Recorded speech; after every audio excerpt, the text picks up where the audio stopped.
ദൈവ തിരുനാമത്തിന് മഹത്വമുണ്ടാവട്ടെ. Bible reading പ്രോഗ്രാമിൽ സംബന്ധിക്കുന്ന ഏവർക്കും കർത്തൃനാമത്തെ സ്നേഹവന്ദനം. ആവർത്തന പുസ്തകം 6-ാം അധ്യായം നമ്മളിന്ന് വായിക്കുന്നു.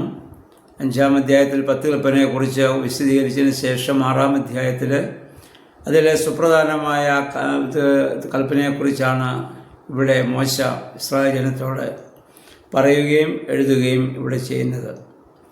നീ കൽപ്പന പാലിക്കുന്നത് നിനക്ക് ദീർഘായുസ്സുണ്ടാകാനും നിനക്ക് നന്മയുണ്ടാകാനുമാണ്. ദൈവത്തെ അറിയുകയും ദൈവത്തെ സ്നേഹിക്കുകയും ദൈവികമായ കൽപ്പനകൾ അനുസരിച്ച് ജീവിക്കുകയും ചെയ്യുന്നവന് മനസ്സമാധാനവും ദീർഘായുസ്സ് ലഭിക്കാൻ കാരണമായിട്ട് തീരും.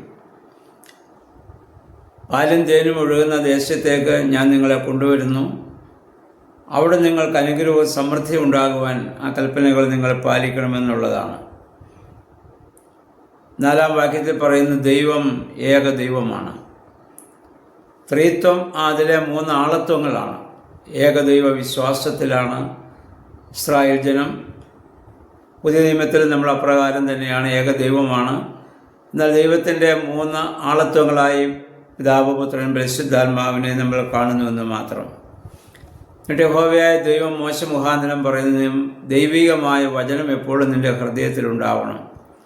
നിൻ്റെ മക്കളോട് നീ അത് പറഞ്ഞു കൊടുക്കണം. നിൻ്റെ തലമുറകളെ ആ വചനം നീ പഠിപ്പിക്കണം.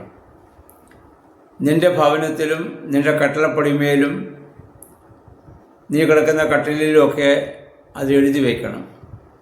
നിൻ്റെ കയ്യിലൊരു അടയാളമായിരിക്കണം. നിൻ്റെ നെറ്റിത്തടത്തിലും അത് നീ എഴുതി വയ്ക്കണം.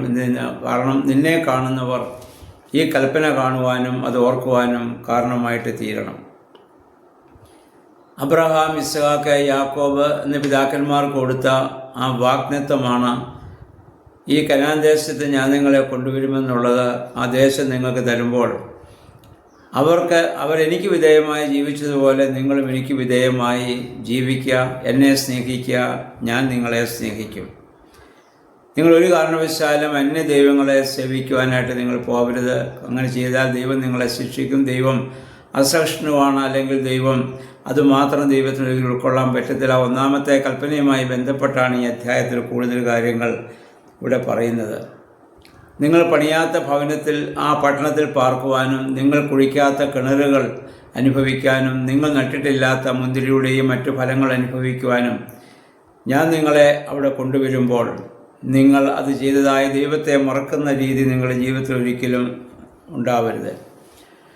എങ്ങനെയാണ് ദൈവത്തെ സ്നേഹിക്കേണ്ടതെന്ന് പറയും? ദൈവത്തെ പൂർണ്ണ ഹൃദയത്തോടും പൂർണ്ണ മനസ്സോടും പൂർണ്ണാത്മാവോടും കൂടി സ്നേഹിക്കുക. അതിൻ്റെ അർത്ഥം മറ്റെല്ലാത്തിനേക്കാൾ ഉപരിയായി ദൈവത്തെ സ്നേഹിക്കുക. അഥവാ ദൈവത്തെ സ്നേഹിക്കുന്നത് പോലെ മറ്റൊന്നിനെയും സ്നേഹിക്കാൻ പാടില്ല. ഇതാണ് ദൈവത്തിൻ്റെ ആഗ്രഹം. അത് വാസ്തവത്തിൽ സ്നേഹം എന്നതിനേക്കാൾ വേണമെങ്കിൽ നമുക്ക് പ്രേമം എന്ന വാക്കായിരിക്കും കുറച്ചുകൂടി അർത്ഥവത്ത്. നമുക്കറിയാം, പരസ്പരം പ്രേമിക്കുന്ന കമിതാക്കൾ ആരെ സ്നേഹിക്കുന്നോ ആ ആളിൻ്റെ ഒരു കുറവുകളും അവരെ സ്പർശിക്കുന്നില്ല. അവരുടെ ഒരു സാഹചര്യങ്ങളും ആ സ്നേഹത്തിൽ നിന്ന് അവരെ പുറകോട്ട് വലിക്കില്ല. കാരണം അവർ ആ വ്യക്തിയെ മാത്രമാണ് നോക്കുക, ആ വ്യക്തിയെ മാത്രമാണ് സ്നേഹിക്കുക. അവരുടെ സാമ്പത്തിക സ്ഥിതിയോ വിദ്യാഭ്യാസ യോഗ്യതയോ അവരുടെ ഭവനമോ ഒന്നും അവരെ അവിടെ ബാധിക്കില്ല. ആയതുപോലെ യേശു ക്രിസ്തു എന്ന വ്യക്തിയാണ് നമ്മൾ സ്നേഹിക്കേണ്ടത്. പുതിയ നിയമത്തിൽ ആ വ്യക്തിയെ സ്നേഹിക്കുമ്പോൾ അതിന് ഉപരിയായി മറ്റൊന്നിനെ നമുക്ക് സ്നേഹിക്കാനാവില്ല.